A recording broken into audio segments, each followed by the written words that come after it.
Hi friends అందరికీ welcome to my channel.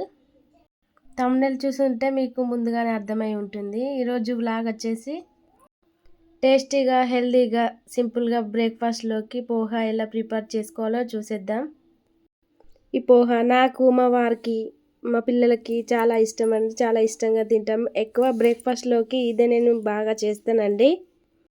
ముందు stove వెలిగించి బాండి పెట్టుకొని సరిపడా ఆయిల్ వేసుకొని అందులోనే పోపు దినుసులు అంటే జీలకర్ర, ఆవాలు, శనగపప్పు, పల్లీలు, 2 ఎండుమిర్చి వేసుకొని ఫ్రై చేసుకోవాలి.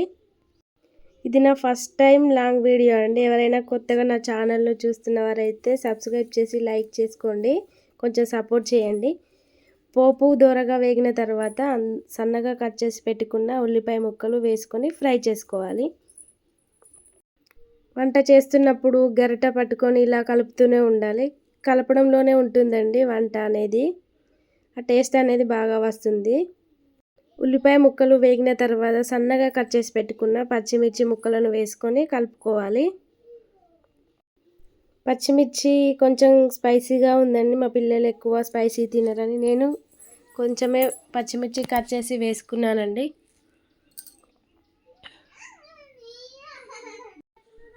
ఉల్లిపాయ, పచ్చిమిర్చి వేగిన తర్వాత కట్ చేసి పెట్టుకున్న పొటాటో, క్యారెట్ ముక్కలను వేసుకోవాలండి. ఇక్కడ క్యారెట్ వేస్తున్న క్లిప్ మిస్ అయింది. కూరగాయ ముక్కలు వేసుకున్న తర్వాత ఇలా కలుపుతూనే ఉండాలి. కలపడం వల్ల ఏంటంటే అడుగు మాడిపోకుండా ఉంటుంది, అలాగే టేస్టీగా కూడా ఉంటుంది. వంట చేస్తున్నప్పుడు కలుపుతూనే ఉండాలి ఎక్కువ.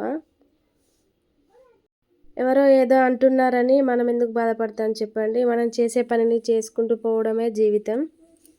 ఇక్కడ నేను 1/2 kg పోహాను తీసుకొని ముందుగా నానబెట్టి పెట్టుకున్నాను 5 minutes.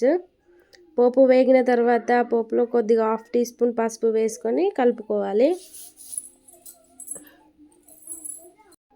కొద్దిగా కరివేపాకు రెమ్మలు వేసుకొని ఫ్రై చేసుకోవాలి. ఇంకా వీడియోలో ఏదైనా మిస్టేక్ అనిపిస్తే కింద కామెంట్ చేయండి, కొంచెం సజెస్ట్ చేయండి ఫ్రెండ్స్. ఫస్ట్ టైం వీడియో చేస్తున్నాను. మీరు సపోర్ట్ చేస్తే ఇంకా బాగా మంచి వీడియోస్తో మీ ముందుకు వస్తాను. ఇలా ముందుగా నానబెట్టుకున్న అటుకులను వాటర్ తీసేసి పోపులో వేసుకోవాలి.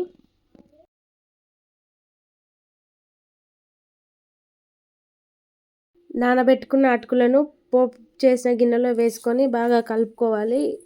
కలుపుకుంటూనే ఇందులో టేస్ట్కి సరిపడా సాల్ట్, కొత్తిమీర, నిమ్మకాయను పిండుకొని తింటే ఎంతో టేస్టీగా ఉండే పోహా రెడీ. నా వీడియోస్ నచ్చుతున్నాయా ఫ్రెండ్స్? నచ్చితే లైక్ చేసి సబ్స్క్రైబ్ చేసుకోండి. ఏమైనా మిస్టేక్స్ ఉంటే కామెంట్ చేయండి. అంతే, పోహా రెడీ అయిందండి. సర్వ్ చేసి మా పిల్లలకి ఇస్తాను. ఇది నైట్ డిన్నర్లోకి కానీ మార్నింగ్ బ్రేక్ఫాస్ట్లోకి కానీ చాలా టేస్టీగా ఉంటుంది. ఒకసారి ట్రై చేసి ఎలా ఉందో చెప్పండి. బాయ్ ఫ్రెండ్స్, ఇంకో వీడియోలో మళ్ళీ కలుద్దాం. సపోర్ట్ చేయండి.